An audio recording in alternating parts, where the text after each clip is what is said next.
Olá, meus queridos. Tudo bem com vocês? Que vocês possam estar bem nessa terça-feira, mais uma terça-feira onde nós estaremos aqui falando da palavra de Deus. Amém? E hoje, antes de nós começarmos, a falar sobre o assunto, eu quero pedir para você curtir, acionar o sininho, compartilhar e comentar este vídeo com o maior número de pessoas possível. Por quê? Porque você estará nos ajudando a propagar a palavra de Deus. Você estará sendo um evangelista virtual de Jesus. Amém?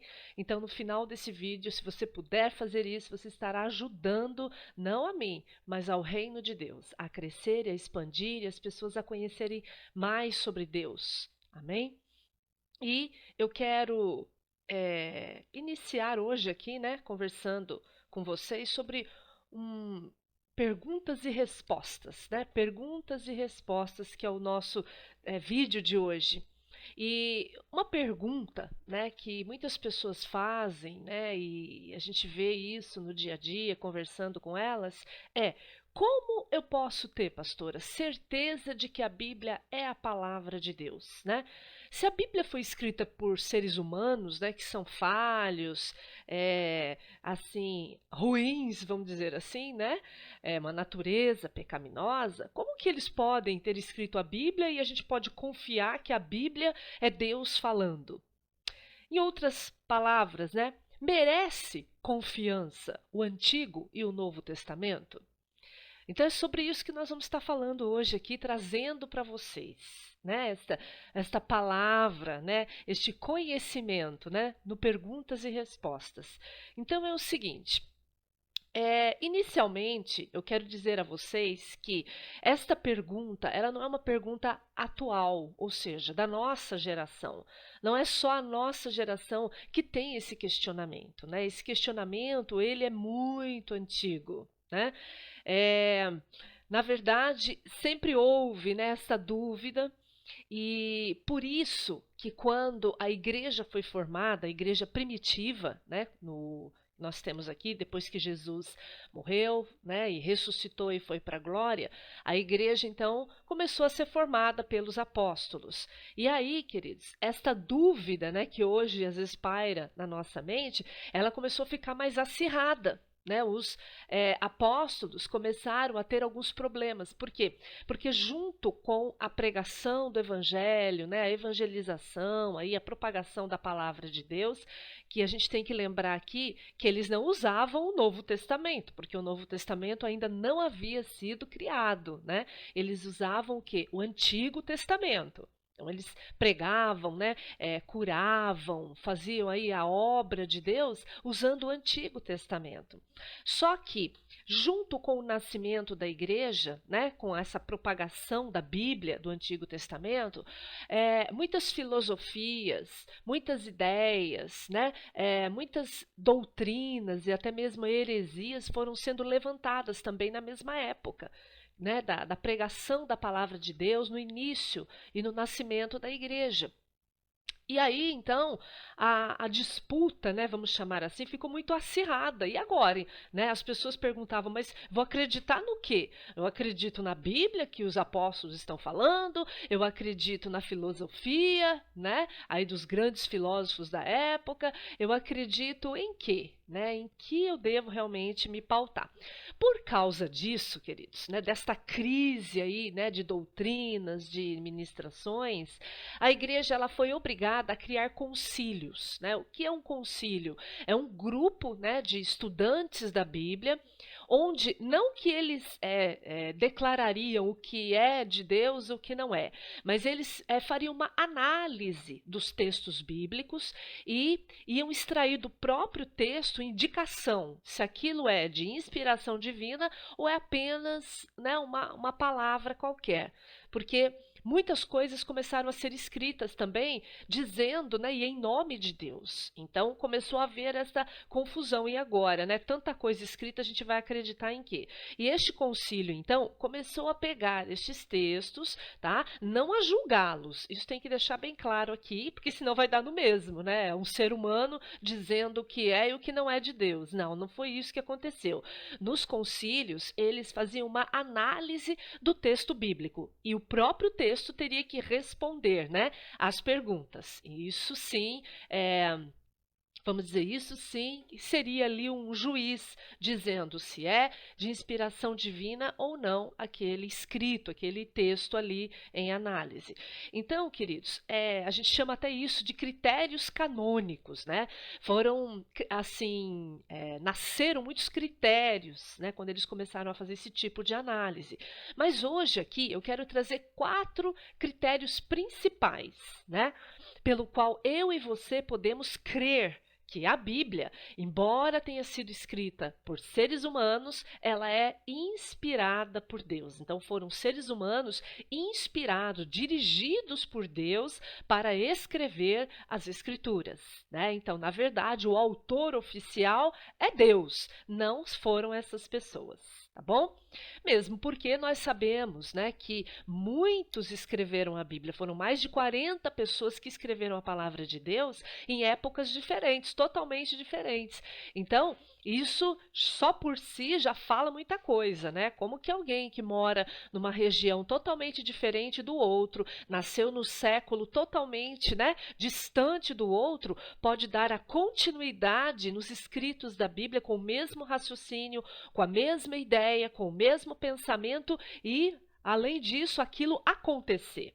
Então, só essa indicação já mostra que a Bíblia ela não é um livro normal, escrito por um ser humano, mas por trás dele há realmente o próprio Deus. Mas eu quero trazer aqui hoje, né, para vocês 4 critérios canônicos. Houve muito mais do que isso, tá? Que fique bem claro aqui. Mas eu quero trazer aqui hoje os 4 principais, né? Os que mais a prova mais contundente, né? São esses 4 critérios aqui. E o primeiro deles é o seguinte, né? Eles, analisando o texto bíblico, eles chegaram à seguinte conclusão: que qualquer livro da Bíblia precisaria ter a apostolicidade, desculpa, ou pelo menos ser escrito ou narrado por uma testemunha ocular.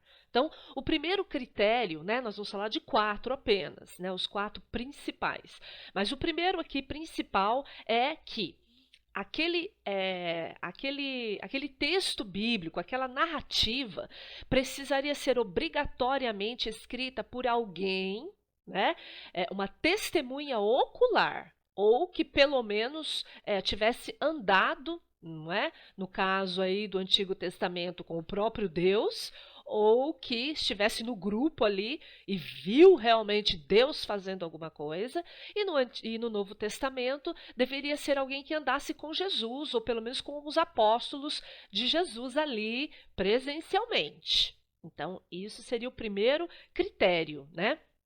Então, aqui, todos os livros, né, do Antigo e do Novo Testamento, para ter essa credibilidade, né, deveriam ser o quê? Redigido ou ditado ou contado por um apóstolo ou por alguém que fosse uma testemunha ocular, né? Se fosse um apóstolo, ele deveria ter andado com Jesus. E a testemunha ocular, aqui a gente aplica mais para o Antigo Testamento. Por exemplo, Moisés. Moisés, ele escreveu os 5 primeiros livros da Bíblia, né? Nós temos aí os 5 primeiros livros da Bíblia, né, que é Gênesis, Êxodo, Levítico, Números e Deuteronômio. Então, esses 5 livros, veja bem, quem escreveu foi Moisés. Na verdade, ele não escreveu, mas ele pegou um escriba e ele ia, então, narrando para esse escriba, né? Então, a gente fala que Moisés escreveu porque ele ditou, né? Vamos dizer que ele fez um ditado. Alguém foi escrevendo, mas quem ditou mesmo foi Moisés. Então, o relato, né? A testemunha ocular é de Moisés. Moisés esteve com Deus, né? Moisés esteve lá no 40 dias na presença de Deus para receber as tábuas dos 10 mandamentos. Moisés viu, né, a praga do Egito acontecendo. Moisés viu o livramento do povo de Israel. Então não é uma história que Moisés ouviu e está contando. Ele está sendo uma testemunha ocular. Ele estava lá no dia do fato. Então isso é o primeiro critério. E no caso do Novo Testamento, os discípulos, né, a igreja começaram com os discípulos de Jesus, então com os 12 apóstolos. Os 12 apóstolos foram aqueles que caminharam com Jesus, então também são testemunhas oculares. Eles viram Jesus, eles andaram com Jesus, eles estavam com Jesus. Nós temos apenas uma exceção aqui, que é o apóstolo Paulo, né? Ele não esteve com Jesus enquanto Jesus era homem, um ser humano, mas ele teve uma experiência profunda com Jesus já glorificado, né? Paulo viu Jesus, né, glorificado ali quando Jesus se manifesta, né, naquela queda do cavalo, né? E aí Jesus fala para ele, né, Paulo, né, por que me persegues? E Paulo diz, eu persegui o Senhor? Sim.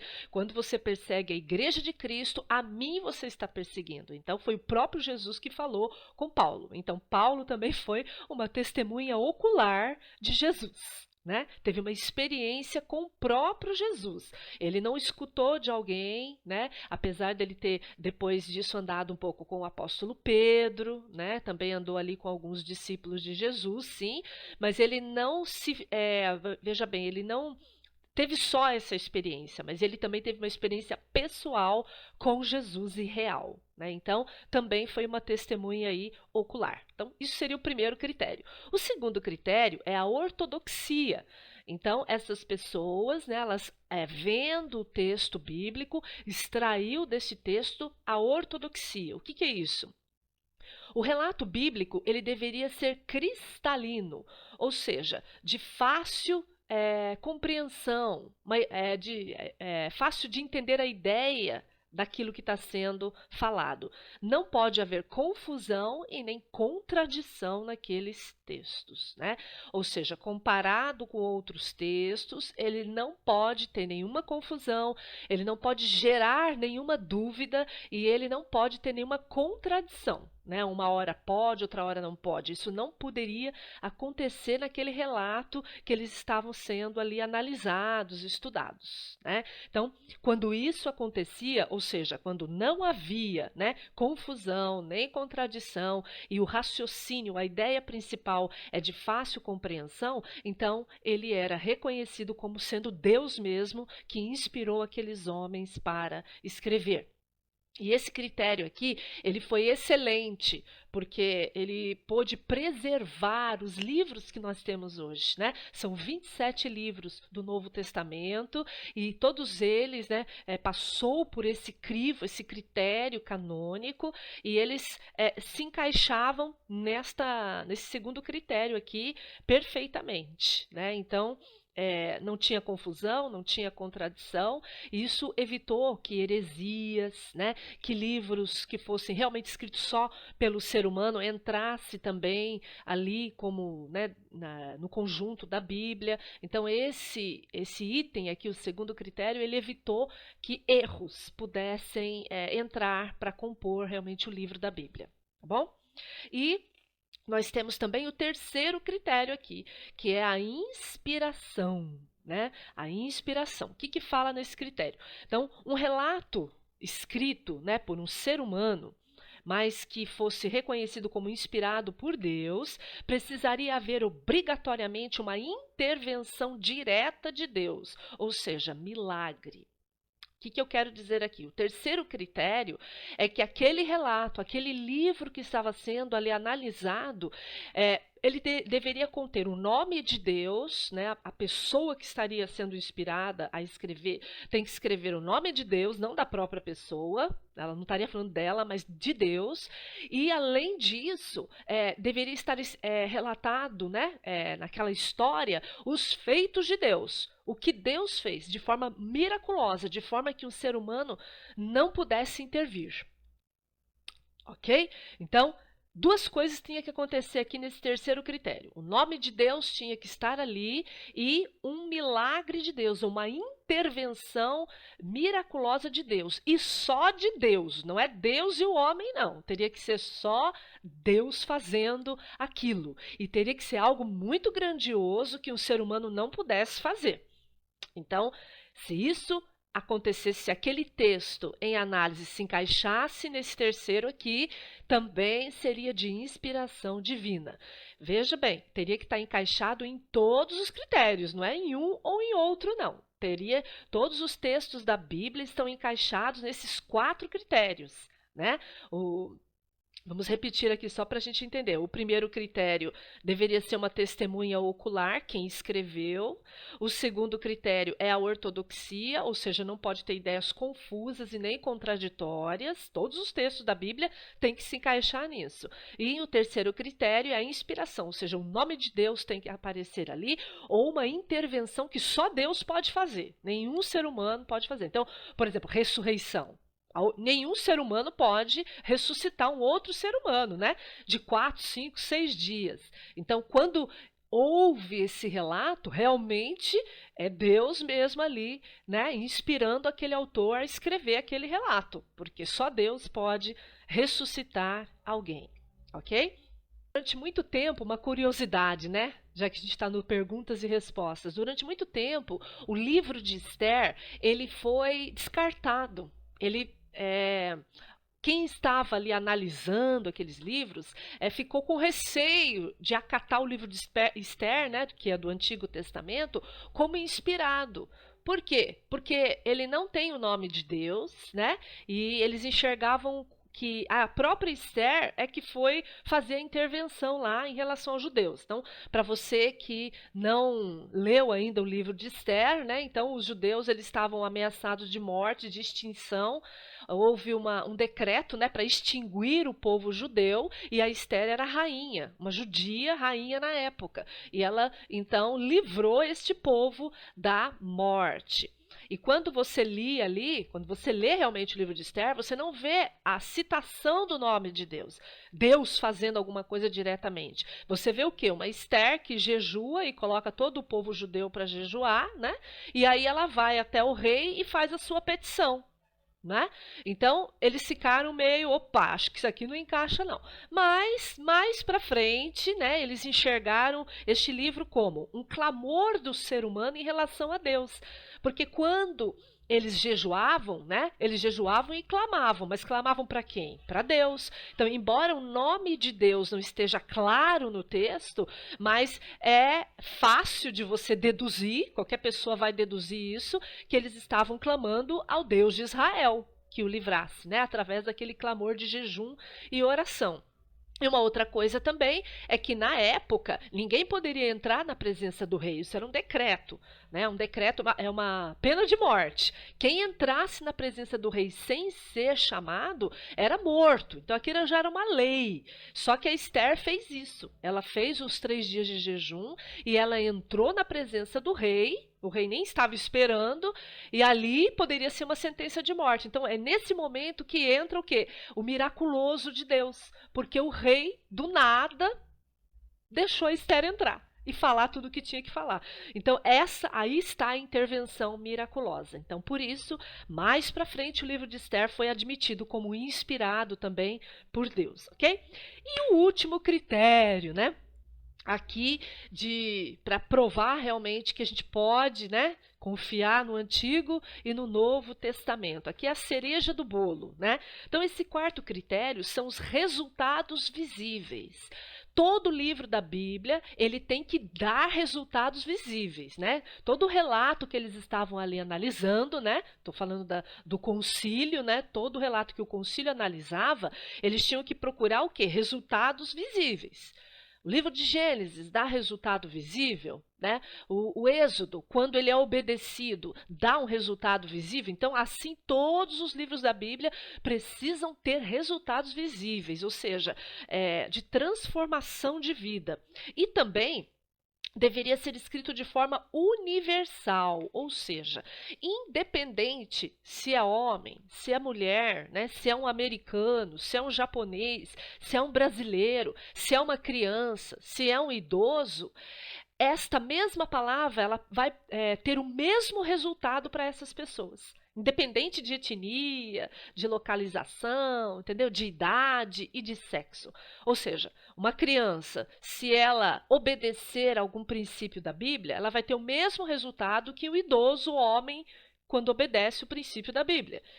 Ok? Uma mulher adulta, quando ela obedece a algum princípio da Bíblia, ela vai ter o mesmo resultado de que um menino, uma criança pequenininha, que também obedeça, né, aquele mesmo princípio bíblico. Então, os resultados são os mesmos, né, para todos. Por isso que o escrito teria que ser universal, ou seja, todos os povos, línguas, tribos e nações, ao ler aquele relato e ao obedecer, vai ter o seu resultado negativo, né, ou positivo. A Bíblia também tem resultados negativos, né? Ou seja, se eu não obedecer, se eu não fizer o que aquele princípio está estabelecendo para mim, eu vou ter um resultado negativo. E esse resultado negativo ele serve para todos também. Tá, ok? Então, esse quarto critério, como eu disse, é a cereja do bolo, né? Porque ele é o critério aí dos frutos, dos resultados, né? Que aquele livro, ao ser praticado, ele vai realmente acontecer na vida da pessoa. Então, nós vimos, por exemplo, que no Antigo Testamento, todas as promessas, né, em relação ao Messias, elas aconteceram. Na verdade, as promessas do Antigo Testamento, todas elas praticamente já aconteceram, com exceção apenas das promessas que estão relacionadas com o Apocalipse. Então, as palavras do Antigo Testamento que estão relacionadas ao Apocalipse, essas ainda não aconteceram, estão aí em andamento. Mas, tirando isso, todas as promessas do Antigo Testamento, todas, sem exceção, já aconteceram. Então, queridos, só aí a gente já pode crer totalmente e cegamente no Antigo Testamento, porque todas elas já aconteceram. E no Novo Testamento, será que eu posso acreditar nele? Claro que sim, porque o Novo Testamento diz que quando eu recebo Jesus de todo o meu coração, eu entrego a minha vida para Ele, há um milagre que acontece comigo e com qualquer ser humano, chamado novo nascimento. E esse resultado a gente já viu desde o nascimento da igreja até hoje. Até hoje, se você aceitar Cristo como único Senhor e Salvador, você vai passar pela experiência do novo nascimento. A gente chama isso de conversão.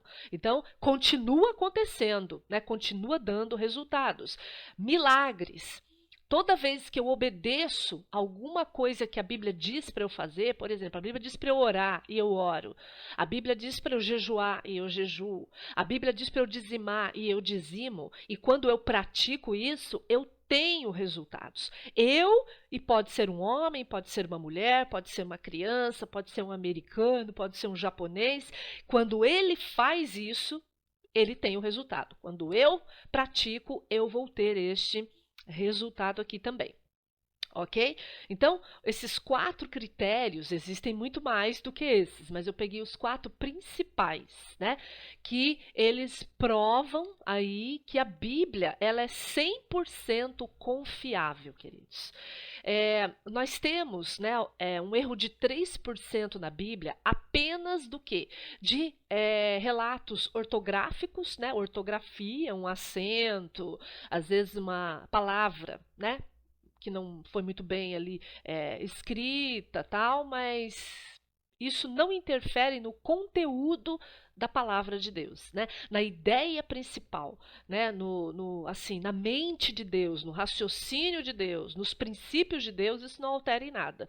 E nós temos também, às vezes, um erro de narrativa de ambiente, né? Às vezes a gente tem lá, e Jesus vindo da planície, e Jesus vindo, né, do morro. Talvez, né, principalmente acho que no livro de Lucas a gente vê essa contradição aí com algum outro evangelho, mas isso também não muda nada, né? Porque nesse dia aí o leproso foi curado. né? Se o leproso ou Jesus desceu do morro ou veio, né, da planície, não importa. O que importa, a ideia principal desse texto é que o leproso foi curado, né? Então, Jesus cura. O milagre, ó, está presente ali, né? A presença de Deus esteve ali, tá bom? Então, queridos, hoje a Bíblia ela é composta de 66 livros, né? 39 do Antigo Testamento e 27 do Novo Testamento. Todos eles passaram pelos critérios canônicos, tá? Repetindo, não foram homens que determinaram se é inspirado ou não. Não foi isso que aconteceu. Quando fala critério, quer dizer, eles analisaram o texto, extraíram do próprio texto esses critérios, né? E eles revelam realmente toda a vontade de Deus, a mente de Deus e o pensamento de Deus, ok? Então, respondendo à nossa pergunta de hoje, né? Merece confiança o Antigo e Novo Testamento? É claro que sim, né? Como merece, né? A Bíblia funciona. A Bíblia é o próprio Deus falando com a gente, né? Ali está o que Deus pensa, o que Deus sente e o que Deus quer para o ser humano. Então, ali tem a verdade absoluta de Deus e a infabilidade do Senhor, ok? E, para fechar aqui a nossa conversa, homens e mulheres da Bíblia morreram por esta palavra. Então, eles deram a própria vida, mostrando que realmente a Bíblia é o próprio Deus ali falando com o ser humano, ok? E eu peço que a Deus, né, que essas palavras que nós trouxemos hoje aqui, uma breve meditação aqui, respondendo, né, se eu posso realmente confiar totalmente, cegamente na Bíblia, sim, você pode confiar totalmente e cegamente na palavra de Deus, você pode apostar a sua vida, você pode morrer por esta palavra. Que Deus possa usar esta palavra de hoje para colocar mais fome e sede no seu coração, né? Que você possa ter mais vontade de ler a Bíblia, de estudar a Bíblia e de obedecer esta palavra. Quero orar por você.